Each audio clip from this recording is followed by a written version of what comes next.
Welcome back to the best and worst moments, where we take a look at horror movies, pick out 10 moments, a mix of good and bad, and rank how truly good a horror movie is.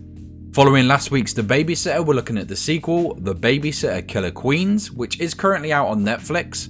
So if you want to watch it beforehand, pause here, go and watch it and then come back.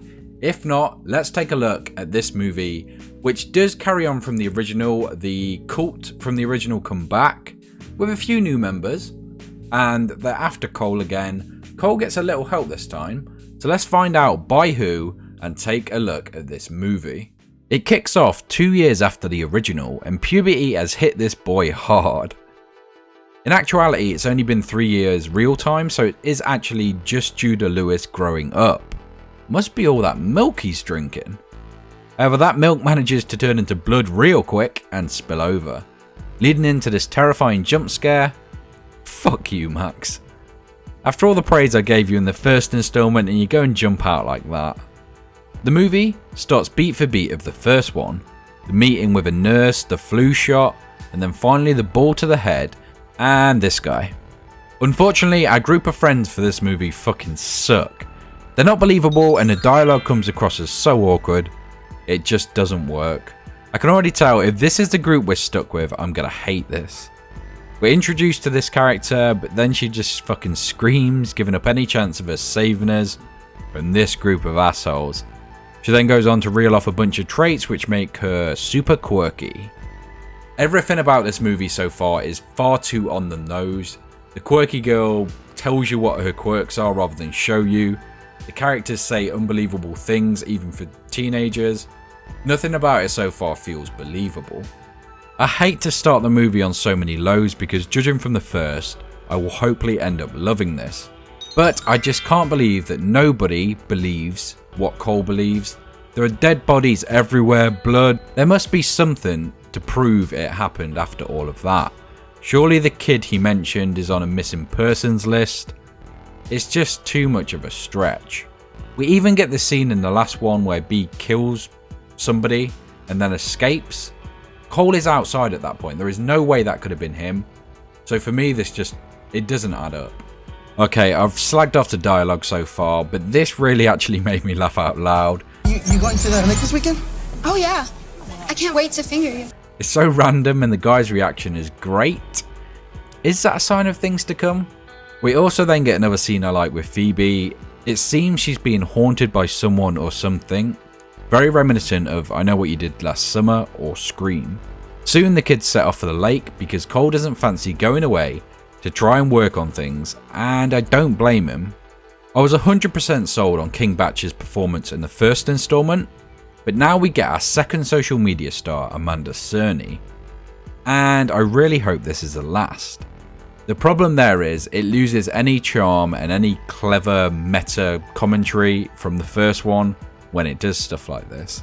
And I'm on Cole's side here. I'd rather hang out with this dude than some of these maniacs. There is literally a girl sat there, giddying up on an inflatable unicorn. How long has she been there? The water is right next to her. Yep. Shortcake. You got a photo of your child? Shortcake? Doesn't matter.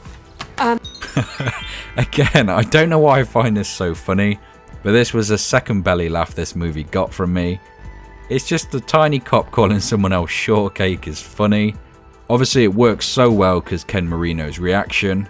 We then join the gang playing some cards, 2 Minutes in Heaven, and whatever else teenagers play these days. So when we get this scene, I'm torn. I know it isn't the full reveal because the trailer has spoiled that we get the old cast back. So I'm glad these aren't replacements. But I love that Melanie turns out to be evil. I think. I mean, it doesn't really make much sense, but it's one hell of a twist to get us into the next part of the movie. The fact she looks so similar to B definitely helps too. And again, the comedy actually works with this joke about shag rugs absorbing everything. Oh, no, don't screw up, dude. Dab, it's better. Yes, finally we get the return of Max and John, the best two bits of the original and now this movie as well. And Bella Thorne. Again, the dialogue flip-flops from great pop culture references and meta looks at the generation, to feeding into what the generation is and very cheesy forced comments. Which then leads into this super fucking uncomfortable scene where this random guy gets extremely handsy with this young lady. It doesn't really need to be in here, it doesn't go anywhere, and is literally just for that scene. It does, however, lead into one of my favourite parts of innovation in this movie, and that's these flashbacks to the killer's pasts, explaining what they were doing before the cult and why they got involved. Which then leads to the rapey dude getting his comeuppance, and I'm not sure what's more deafening in this scene, the flamethrower or the scream, but that's all irrelevant though, as we get this creative kill and plenty of gore, so all you horror fans can finally take some solace in that. When they put aside the corny fan service lines and let these characters act, Phoebe and Cole are absolutely believable as a couple, and you want them to survive by the end.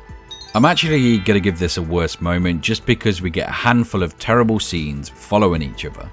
They explode a rabbit, they cut away to Bella's awful reasoning, and then they cut back again to explode Bambi.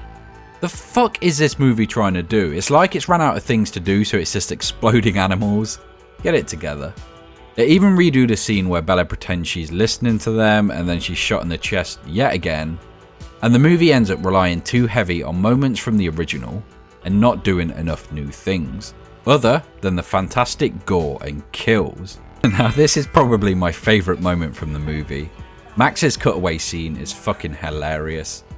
Unfortunately, I can't give these scenes another best moments, but I can purely for Robbie Amell. He's saving this movie without question the best part of it. Have I mentioned him yet?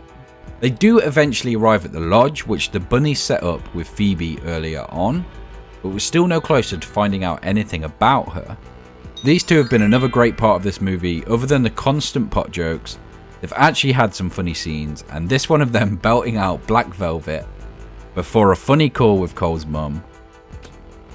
I don't really feel comfortable with this scene. It's a very weird show just for them kissing. Although it's kind of funny, it's making it seem like a more bizarre scene than it is, which thankfully it isn't. I don't really know.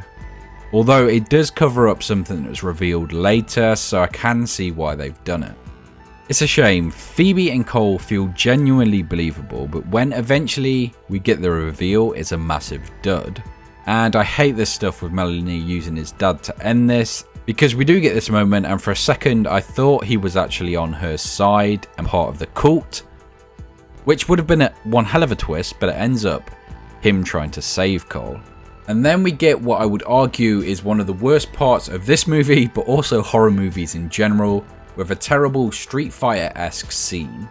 It doesn't really feel real, the flips look awful, everything about this scene, the slow-mo, just the fighting, none of it links up. Why can't horror movies ever finish presentably? Where's this movie going? And eventually they reveal where. I'll be honest, I'm kind of shocked they saved B's reveal for the last 20 minutes of the movie, with Samara Weaving being such a big draw. It barely manages to intertwine their stories, which I don't think is a particularly strong way to do it. In comparison to the first, this movie's a bit of a hot mess. And by the end, Cole is tired of their shit, and so am I, honestly. So he gives up his blood, which then leads to their death. Because it turns out Cole isn't so innocent.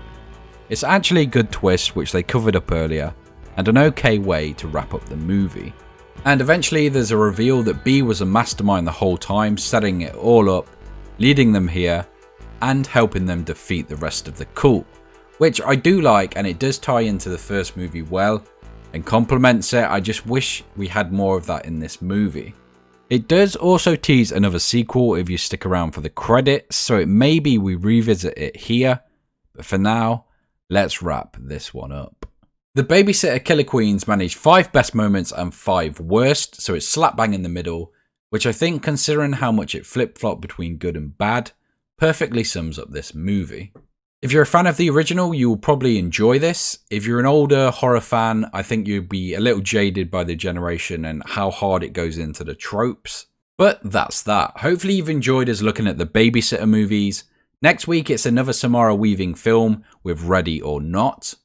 The week after we've got the creature feature of Rogue, and then we've got something special coming up for Halloween.